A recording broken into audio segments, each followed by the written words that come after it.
Bonjour et bienvenue sur DigiSchool. Je m'appelle Camille, je suis votre professeure de lettres. Aujourd'hui ensemble, nous faisons le résumé du chapitre 14 de la deuxième partie de Madame Bovary.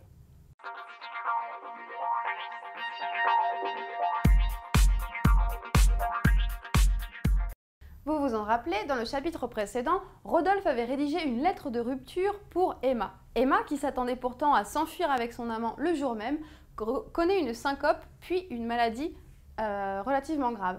Le chapitre 14 est consacré à son rétablissement et Flaubert le rédige en 3 mouvements. Dans un premier temps, il va évoquer l'endettement de Charles Bovary qui croule vraiment sous les dettes. Dans un deuxième temps, il va parler du nouveau rapport d'Emma avec la religion. Effectivement, Emma, ce qui lui est assez coutumier, va reporter son adoration, va reporter son besoin de foi mystique vers la religion une nouvelle fois.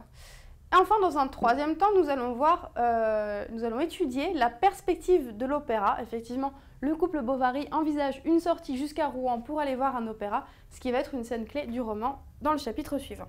Dans un premier temps, en suivant la prolepse qui achevait le chapitre précédent, Flaubert va évoquer l'endettement de Charles Bovary. Effectivement, durant toute la maladie d'Emma, Charles, en mari attentionné, en mari dévoué, a arrêté de travailler pour passer plus de temps auprès de sa femme. Donc, il n'a pas gagné l'argent nécessaire pour subvenir aux besoins du ménage. De plus, inquiet qu'il était pour la santé de son épouse, il a été jusqu'à faire mandater le docteur qui était venu l'aider lors de l'opération ratée du pied-bot d'Hippolyte, c'est-à-dire Monsieur Canivet qui vient depuis Neuchâtel. Donc il a eu beaucoup de dépenses et peu de rentrées d'argent. De plus, il est confronté à toutes les dépenses, à tous les crédits qu'Emma a contractés auprès de Monsieur Lheureux lorsqu'elle achète les vêtements et les choses dont elle a besoin pour s'enfuir avec Rodolphe. Donc Charles se décide à faire un prêt à une année d'échéance, c'est-à-dire que M. Lheureux lui signe un billet, lui prête tant d'argent, et Charles s'engage à rembourser sous un an. Au bout d'un an, il ne pourra pas rembourser, il fait un autre prêt, et c'est comme ça que les Bovary vont s'enfoncer petit à petit dans l'endettement.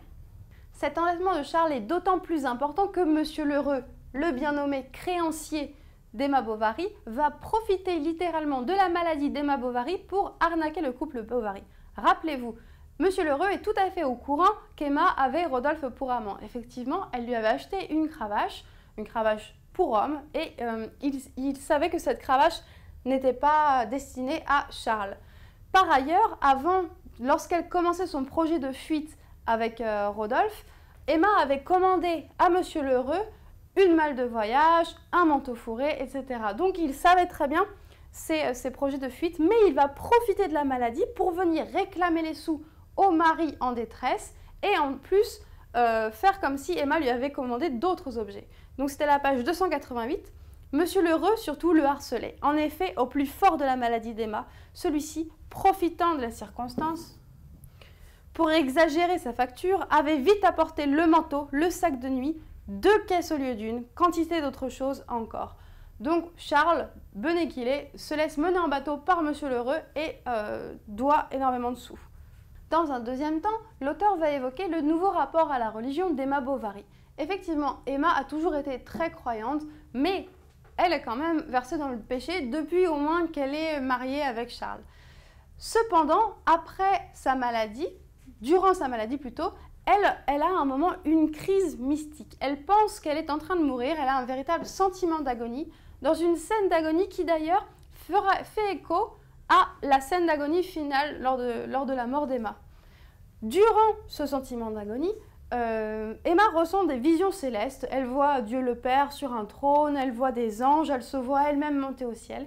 Et lorsqu'elle revient à elle ressent une véritable crise mystique. Finalement, on peut se demander, encore une fois, si elle croit vraiment en Dieu, si elle est vraiment prête à être vertueuse pour le fait d'être vertueuse, mais on s'aperçoit rapidement, au détour de quelques phrases, que la religion est en réalité une manière de remplacer Rodolphe. Déjà parce que la religion devient une cause de dépense. On sait qu'Emma est dépensière, elle achète d'ordinaire de nombreuses toilettes. Cette fois, elle va acheter des chapelets, elle va acheter un prie-dieu, et elle va passer toute sa vanité vers le religieux. Mais aussi parce qu'on voit à la page 293 un phénomène de confusion. En fait, la religion remplace l'amant.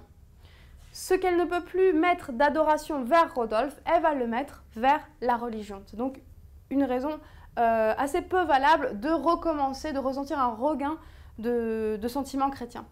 D'ailleurs, petite parenthèse, ce sentiment de confusion mystique, il rappellera celui que ressent le personnage de Félicité dans le conte Un cœur simple, qui est le premier des 3 contes que Flaubert publie en 1877.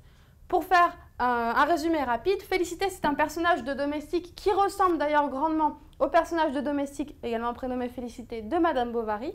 Et Félicité va confondre dans sa volonté d'adoration le Christ et un perroquet. Elle va commencer à adorer un perroquet prénommé Loulou. Donc cette confusion mystique, c'est un thème qui va être repris dans l'œuvre de Flaubert. Les dernières pages du chapitre sont consacrées à la perspective de l'opéra. Effectivement, Charles Bovary, dans l'optique de réjouir sa femme, de lui redonner de l'entrain, lui propose une sortie à l'opéra de Rouen pour voir Lucie de la Mer Morte.